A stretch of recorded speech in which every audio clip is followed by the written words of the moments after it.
And away we go. It is the Nightcap, brought to you by Hail Mary Sports Bar right here on BearcatJournal.com. Westfest is back, Aaron. How many Westfests would you say you have attended? Probably 3 or 4. Okay. After a 10-year break, Westfest is back. It kicks off Friday, June 20th. It rocks all weekend long, and guess what? Hail Mary Sports Bar is right in the heart of the action. The main outdoor Westfest stage, yep, it's right in front of our place. They've teamed up with Triple J's Barbecue to bring you a mouth-watering restaurant experience all weekend. Get ready for some amazing barbecue. Remember, it's 21 to enter the bar, and you'll need a physical valid ID to get into Westfest. Cool off with our $5 domestic 22-ounce drafts. Ice-cold beer, ice-cold air conditioning are all waiting for you at Hail Mary's for Westfest all weekend long. All right, Aaron, let's get to it. After we took the day off yesterday, because not only was it Father's Day, but it was your birthday, and I didn't want to make you work on your birthday. And then Keegan and I were going to do an episode, but my family ended up being here much later than anticipated. Well, I didn't plan on having family here until the last minute, and then they hung out for a while, so we didn't get to one last night. So the very rare Monday Nightcap is upon us, Aaron. Oh, we go back to our main man, Ross Dellinger. This was from this morning. An update on playoff expansion. Commissioners are expected to get a presentation from CFP Director Rich Clark this weekend during annual meetings. They're in Asheville, North Carolina this week. Sorry.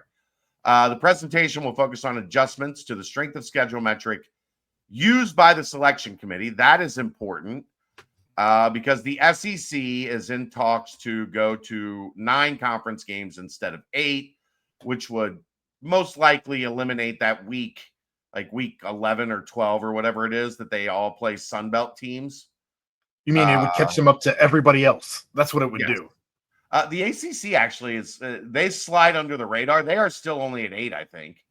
But adding another conference game isn't going to change their conference strength of schedule much because most of their conference is basically a group of 5 team anyway.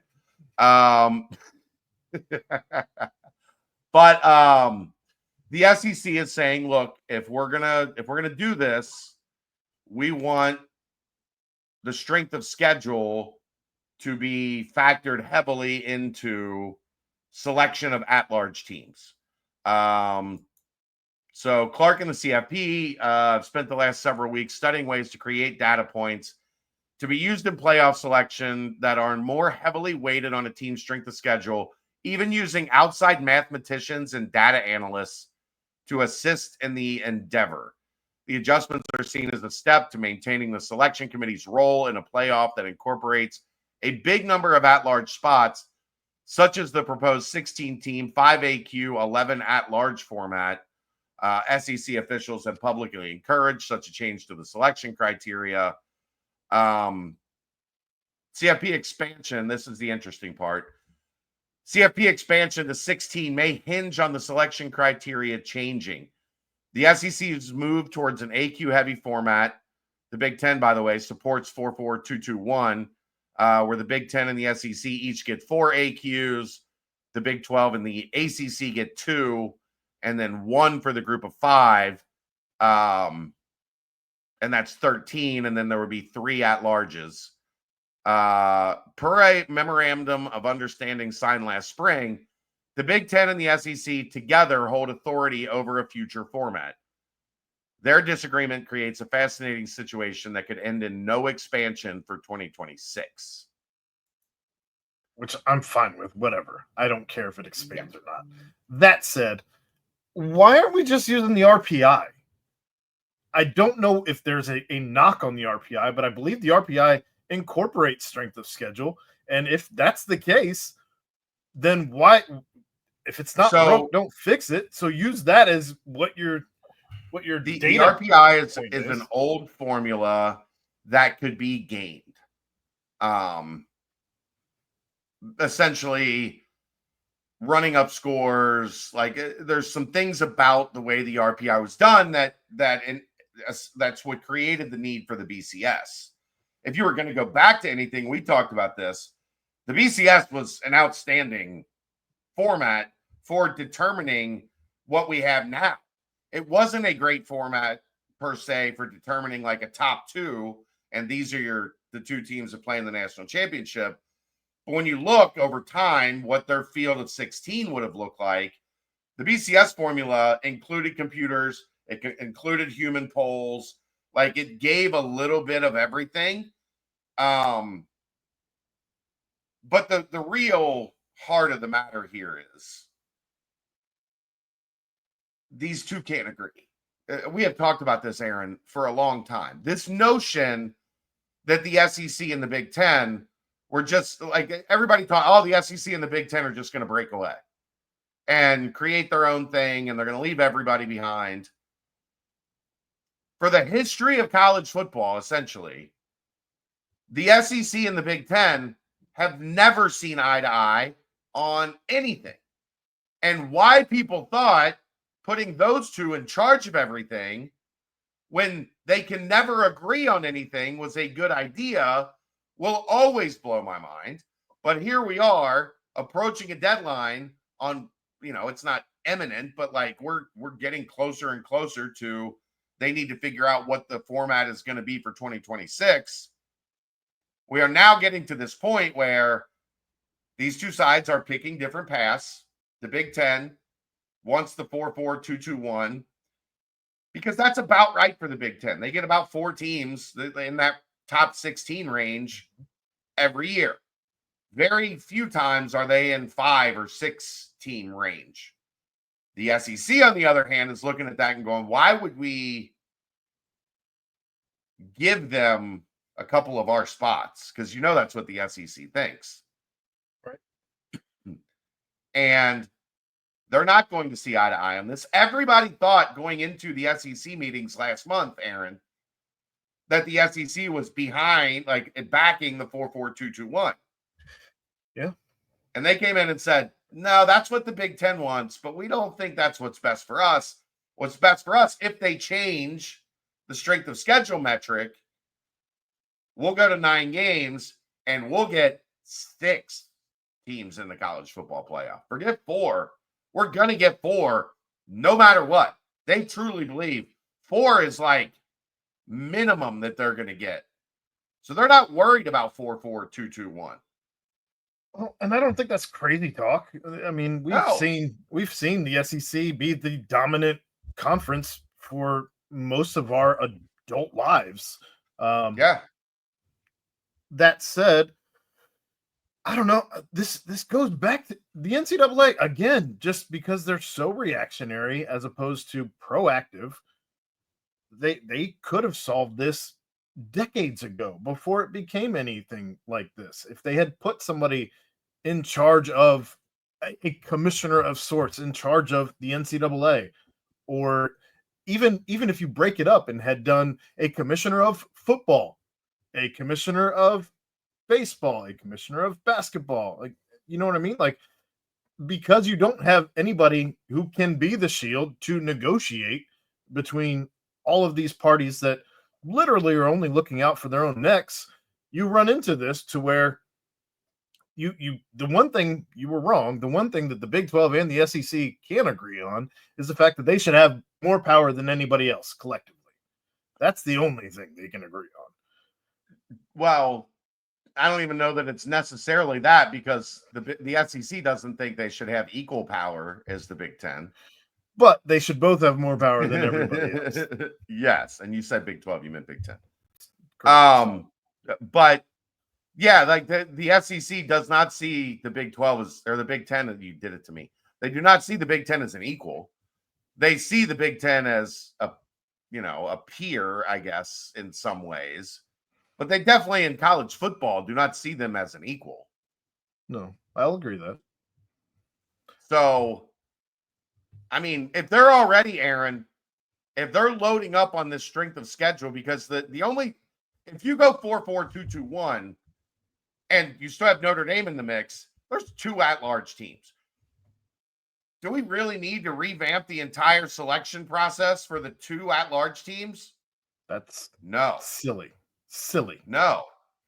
So what this tells me is things are trending towards the SEC getting what they want. And then the question becomes, will the Big Ten sign off on it? Because of what they've created, the only way they can make something happen is if the two of them agree on it unilaterally. Otherwise, And nothing would happen for 2026. yeah. And I don't see it happening. Well, it I just don't see it happening. The whole thing just seems completely stupid. To your point of having really two at-large teams. 4-4-2-2-1 is an invitational. We've used that term for the last several weeks. It becomes it becomes less special. Truthfully, I mean, if you're gonna do it right. And yes, the SEC. You can say the SEC gets what they want because at the end of the day, essentially, it's the Big Ten not getting what they want. But you're also at least getting the 5 champions and the 11 at large. So the rest of the best, as opposed to as opposed to whatever garbage anybody else. I mean, again, and that's including the ACC and the Big 12 in that same statement. Because who's to say that the number 2 team from both of those conferences is actually worth a damn? I mean, what? Colorado wasn't great this year, but they had star power. Sure. So Colorado's going to get in and be the second team in the 12-team playoff because they have to be. I don't like that. Silly. I don't silly. like that. And who would the ACC have been? It would have been Clemson and SMU. Like those two already got it. They got in both, right? Yeah. You're right. But I forgot about SMU. Yeah. SMU's in the ACC. Wait, what? SMU's in the playoff? What? Right. But the point there being, I don't think people are going to want to watch it. I don't think the general public is going to be okay with an end of season invitational. Because somebody's going to get of teams that nobody wants to watch. Somebody would get left out that was truly deserving, like actually deserving of being there. And again, that doesn't make a lick of sense to me. For maybe the Big Ten has a trash 4th team, because we've seen years where maybe they only have 2 good teams as opposed to 4 good teams. And I mean, of course, that was before expansion to where we're at now, where you're probably looking at, I mean, normally Ohio State, Michigan, Oregon, insert last team here. Who knows? Penn State, I guess, maybe. I don't know. We'll see. I mean, in most years, you're still, even in that format, you're going to get the teams that deserve to be in sure, far more often than not. But it's being handed to them and not being, that would the NCAA tournament work the same way if the SEC gets a guaranteed 6 teams in, and the big, like, if you based it on like conference RPI, if you finish first, you get 8 teams in the tournament. If you finish, conference KenPom, if you finish the second best conference, you get 6 teams automatically in the tournament. I don't think people would love it as much. I genuinely don't. I think part of the fun is finding out who gets in, who gets selected, where they get placed, what seed they get, like what path they get, far more than, I mean, if it's 4-4-2-2-1, the 2s are going to be a little less interesting. But for the most part, in those 2, the SEC and the Big Ten that get 4,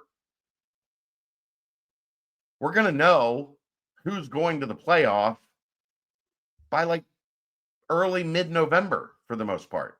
Okay, these are clearly the 3 best teams in each conference. They're more than likely going to make it, and then there'll be, a team that jockeys their way up over the last month of the season. I just don't think it's going to, I don't think it's going to captivate the viewing audience if that's what we do. Yeah, wouldn't hold the same weight, certainly at the end of the season, that we are accustomed to seeing. And I'm with you. I don't know. You need to have give those teams what they deserve, the 5 champions, and just let everybody just put the best in. I don't know. Yeah, I agree. All right. That'll do it. We'll be back tomorrow night with another nightcap and George in the Jungle. That is the nightcap, brought to you by Hail Mary Sports Bar, right here on BearcatJournal.com. See ya.